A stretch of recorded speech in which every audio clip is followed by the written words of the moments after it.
चलिए, और इसी बीच एक और बड़ी खबर की ओर भी रुख कर लेते हैं। आपको बताते चले, भोपाल से ये खबर रखेगी, जहां एक और बीएलओ को निलंबित किया गया है। काम में लापरवाही बरतने पर यह कार्रवाई की गई। कलेक्टर के निर्देश पर निलंबन की कार्रवाई की गई है। फील्ड से अजीत सिंह बुंदेला अक्सर गायब रहते थे और अब इन पर यह कार्रवाई की गई। तो एक और बीएलओ को निलंबित किया गया।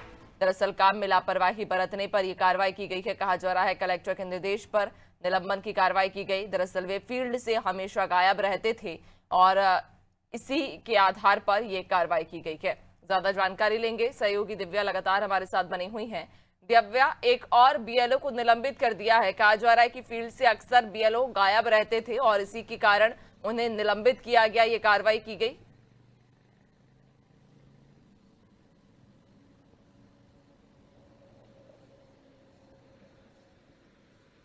जी नैन्सी, जो ये बीएलओ हैं इनका नाम अजीत सिंह बुंदेला है और दक्षिण पश्चिम विधानसभा के ये बीएलओ हैं। और ये जो सामने आई है बात की, लगातार ये काम से लापरवाही रखी और फील्ड से गायब रहते थे, जिसके बाद कल देर रात कलेक्टर ने इनके निलंबन के आदेश जारी करके इनको निलंबित कर दिया है। देखिए नैन्सी, जो पूरी एसआईआर प्रक्रिया है इसका जो दारोमदार है बीएलओ के ऊपर है। अगर बीएलओ रफ्तार से काम नहीं करेंगे तो जो मध्य प्रदेश तीसरे नंबर पे जो पहुंचा है वो नहीं पहुंच पाएगा और जो ये जो काम है जो 4 दिसंबर के पहले पूरा होना है वो पूरा नहीं हो पाएगा। तो इसलिए पूरे शासन ने अपनी ताकत झोंक दी है बीएलओ के ऊपर, उनको जो सहायता पहुंचाने के लिए। और जितना भी काम है मतलब दिन रात हो रहा है और बीएलओ अगर काम नहीं करेंगे, फील्ड पे नहीं रहेंगे तो इस जो पूरी एसआईआर की प्रक्रिया है उसमें जो है पूरा भोपाल बिछड़ जाएगा। और पहले जैसे कि खबरें सामने आ रही थी कि भोपाल काफ़ी पिछड़ा हुआ था और इसको लेकर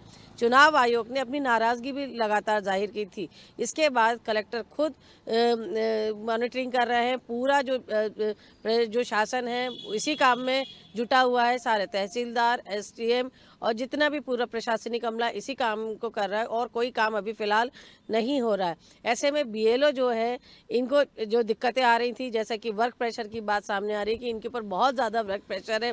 कई बीएलओ के सस्पेंशन भी सामने आए।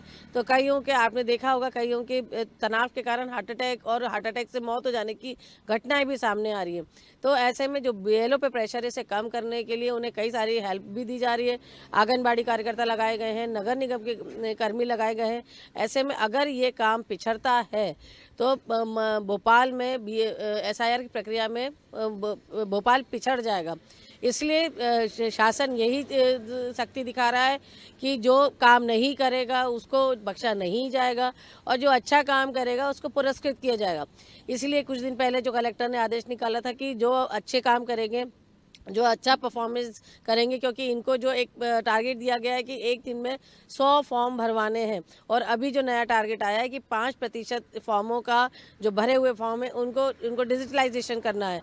अगर ये काम करेंगे तो उनको पुरस्कृत किया जाएगा। हालांकि इतना टारगेट तो कोई पूरा नहीं कर पा रहा, लेकिन फिर भी काफ़ी बीएलओस की कोशिश यही है कि वो अपना बेहतर परफॉर्मेंस करें। ऐसे में जैसे जो ये बीएलओ है इनका नाम सामने आया जो अजीत सिंह बुंदेला है कि ये अपने काम से ही गायब रहते थे, फील्ड से ही गायब रहते थे। तो ऐसे में एसआईआर की प्रक्रिया अटकने का बहुत जो विधानसभा है वहाँ पे ये काम धीमी गति में पड़ सकता है। तो ऐसे में कलेक्टर द्वारा इन पर ये बड़ी कार्रवाई की गई है। नहीं की, अब ऐसे में निलंबन की कार्रवाई की गई है और कहीं ना कहीं जिस तरह से खुद कलेक्टर भी अब इस पूरी प्रक्रिया को लेकर साफ तौर पर निर्देश दे चुके हैं कि कोई भी अगर लापरवाही बरतेगा तो कार्रवाई की जाएगी और उसी तारतम्य में ये बड़ी कार्रवाई की गई है। बहुत शुक्रिया आपका जानकारी साझा करने के लिए। बनी रहिएगा और भी आगे अपडेट्स